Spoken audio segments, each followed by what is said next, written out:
out-of-pocket costs. So essentially these are the Medicare, the different parts of Medicare, Part A and Part B, Part C, and Part D. But here at Social Security, we enroll you in Part A and Part B. So keep in mind, we enroll you in Part A and Part B only. And if you would like any other plans, you're going to want to contact Medicare Direct. And moving on to the next slide, many people ask us, well, how do you qualify for Medicare? How do I become eligible for Medicare? Well, you become eligible by earning credits. When you work and pay into Social Security or Medicare taxes or railroad retirement, you are essentially paying towards qualifying for Medicare. You need 40 credits, and it comes to be about 10 years of work for premium-free Medicare Part A. So if you have 40 credits or about 10 years of work, you will receive Medicare Part A for free. You won't have to pay any out-of-pocket costs for Part A and no Part A premiums as long as you have 40 credits.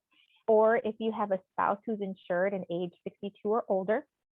In the year of 2021, each $1,470 in earnings gives you 1 credit, and you can earn a maximum of 4 credits per year.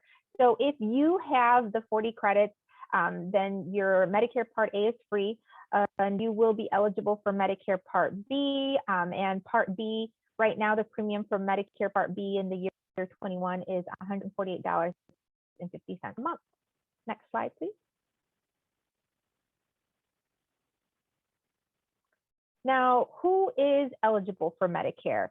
Right here we have on the slide different individuals who are eligible based on different reasons. So you can be, generally individuals are Medicare eligible at age 65, but there's also Medicare eligibility for individuals who have ALS, kidney failure, or had been receiving Social Disability benefits for 2 years. So after 24 months of receiving Social Security disability benefits, an individual becomes eligible for Medicare.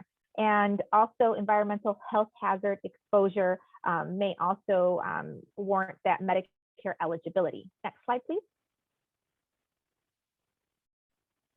Now, there are 3 different enrollment periods because many of you may well, okay, you know what?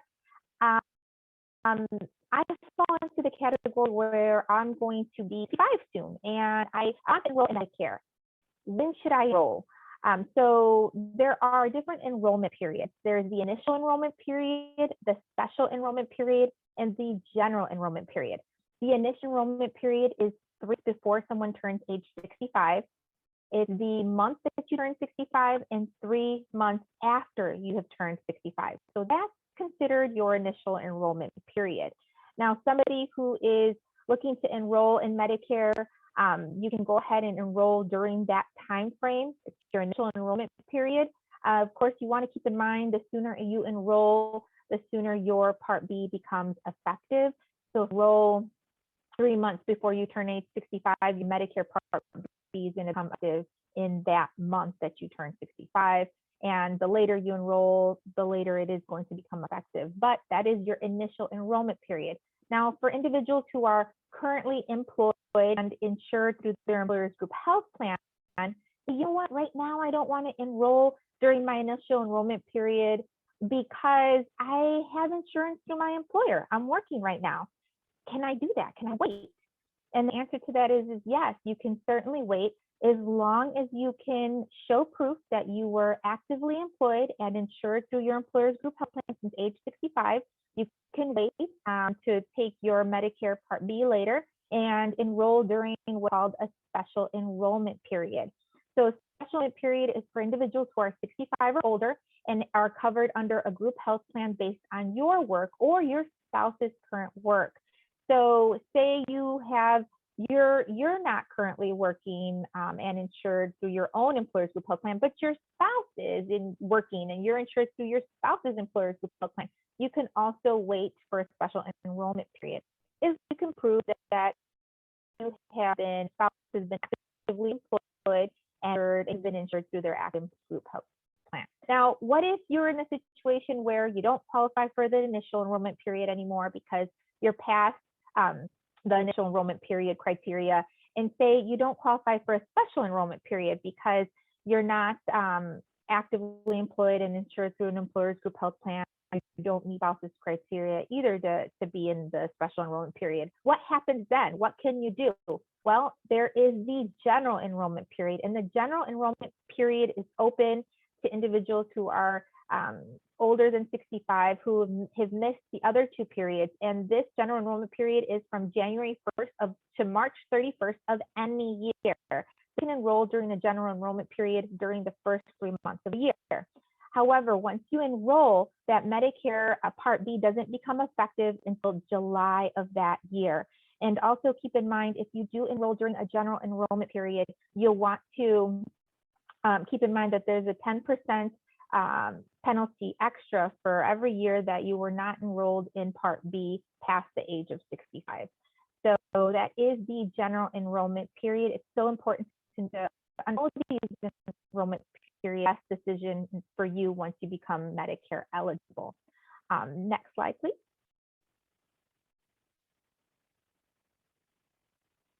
Now, this is where the Part B coverage tells you when it starts. So earlier I talked about the sooner you enroll, the sooner your Part B starts. Well, here's an example right here. So if you enroll during your initial enrollment period 1 to 3 months before you reach age 65, your Part B coverage starts the month that you turn age 65. If you enroll the month you reach 65, so if you enroll the month that you turn 65, your Part B coverage starts 1 month after you have reached age 65. And if you enroll 1 month after you reach age 65, then your Part B starts 2 months after the month of enrollment. And if you enroll towards the very end, 2 or 3 months after you reached age 65 during your initial enrollment period, your Medicare Part B starts 2 to 3 months after the month of enrollment. So essentially, the longer you wait to enroll during your initial enrollment period, the longer it does take for that Part B coverage to become effective. Next slide, please.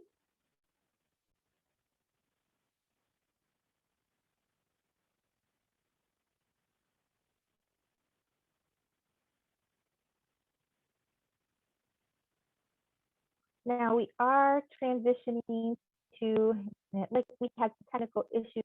I think we might have lost Megan, but I'm sure she will try to log back in here. But essentially, we were on the slide about the Medicare enrollment, and the longer you wait to enroll, the longer that Part B becomes effective. So it is very, very important to enroll, as soon as possible if you want that Part B to begin right away. Next slide, please.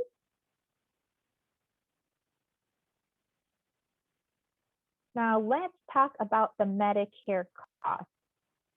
Now, Megan, I know that we're supposed to switch off somewhere in between this presentation, and I don't remember what slide.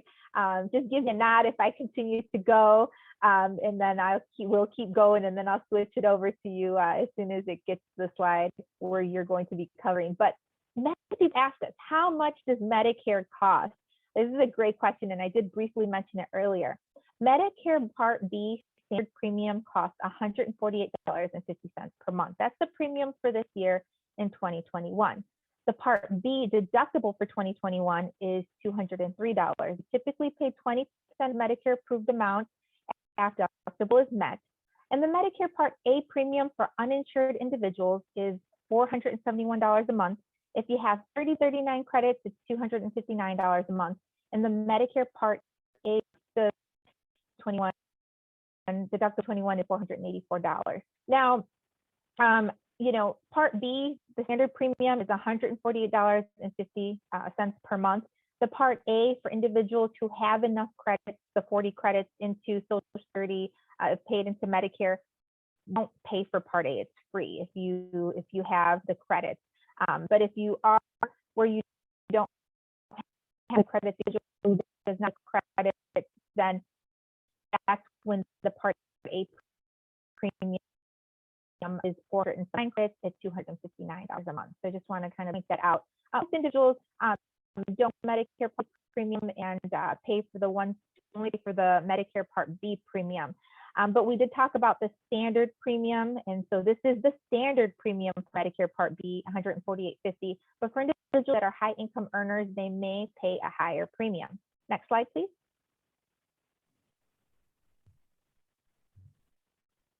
I'll take over from here, Josephine. I'm having a little bit of internet issues today, so hopefully it stays with me. I'm going to try shutting my video off, though, to see if that helps. And Josephine, you can jump in if I end up dropping off the face of the earth here. Okay, so as Josephine mentioned, there are individuals who do have to pay more for their Part B premiums than that $148.50 a month. So that situation can happen if you look here on the chart, depending on your income bracket. And what we're looking at here is your modified adjusted gross income. And we are actually looking 2 years back for this. So tax year 2019 for this year in 2021. Modified adjusted gross income encompasses a lot of different things. So it is different than just looking at your wages or other things that we might look at for Social Security. If you have this situation happen to you, you're going to receive a very detailed letter about it, explaining why you have that higher premium. And if that situation's happening to you, it'll also talk about some situations where we can reduce the premium. So anytime your modified adjusted gross income for an individual is over $88,000 or a married couple finding jointly is over $176,000, you're going to see this additional premium. The higher you go above that, the more of an additional premium you're going to see for Part B and Part D. So there might be situations where you're consistently in this bracket. There's other situations where it might just be 1 year that you're seeing this higher premium. So say in 2019, you sold a home, that would show up in your modified adjusted gross income and make it higher this year. But next year it would go back down if you didn't have a common situation like that. Then there's situations where we tell you if you had a life-changing event, we can use a different tax year. So again, your letter will explain that, but a very common life-changing event at retirement age is that you stop work. So work stoppage is a situation where we can use a different tax year. And so you can contact us and fill out a form if that situation applies to you.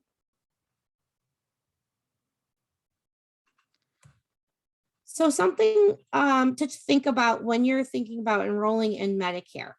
So if you have a health savings account, maybe you're still working and covered under group health insurance or through your spouse, so you're going to have that special enrollment period down the road.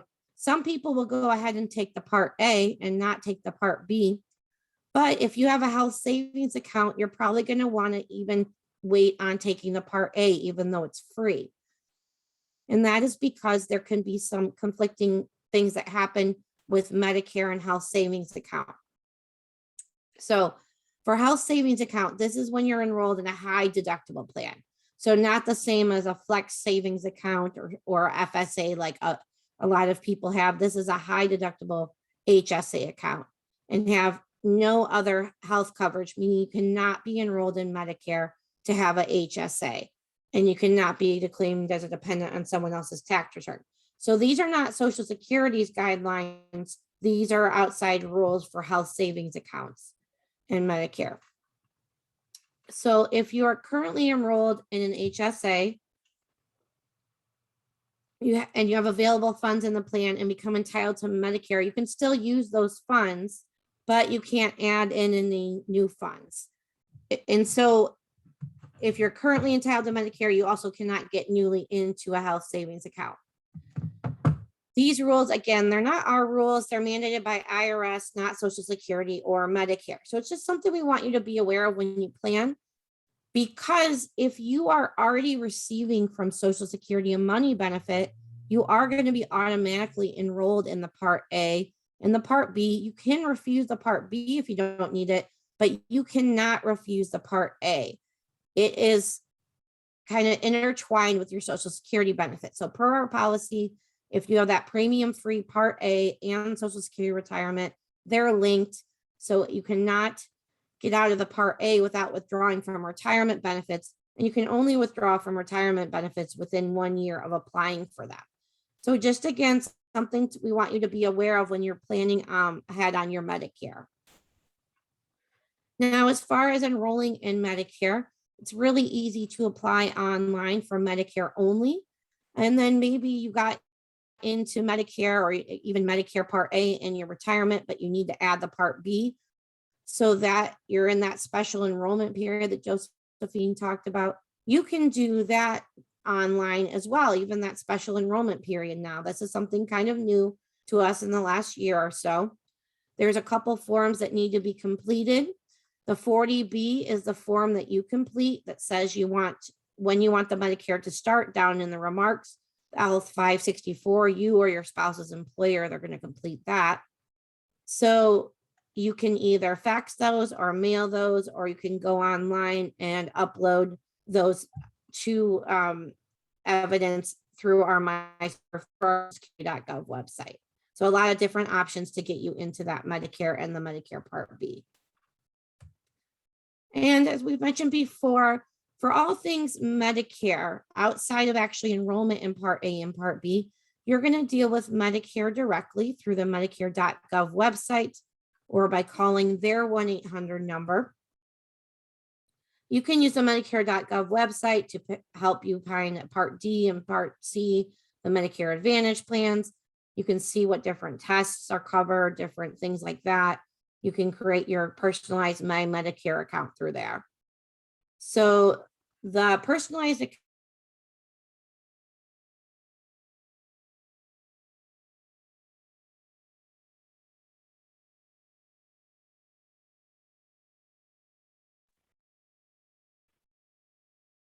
Okay, so we do have that Medicare.gov is what you're going to use.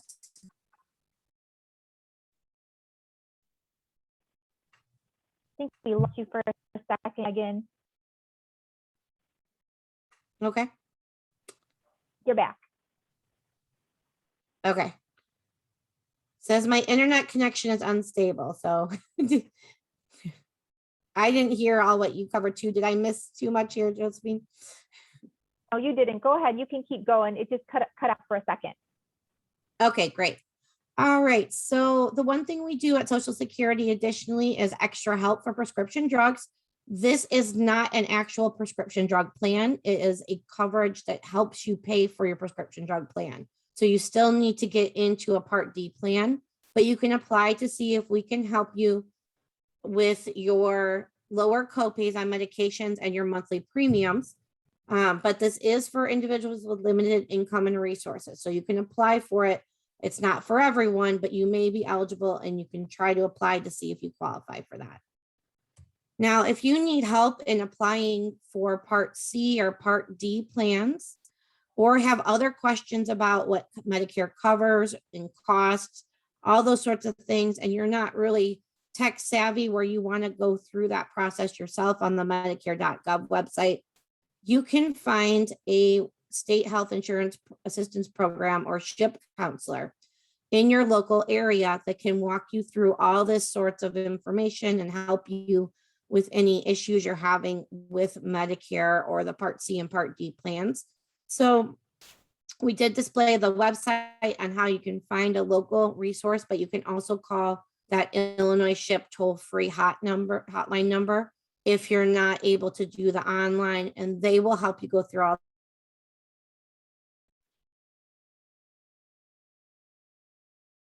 Yeah, I think we lost connection again there, Megan, but you're absolutely right. If you would like some assistance with the Medicare programs, we work with the state health insurance assistant program coordinators, and they can provide you with that one-on-one.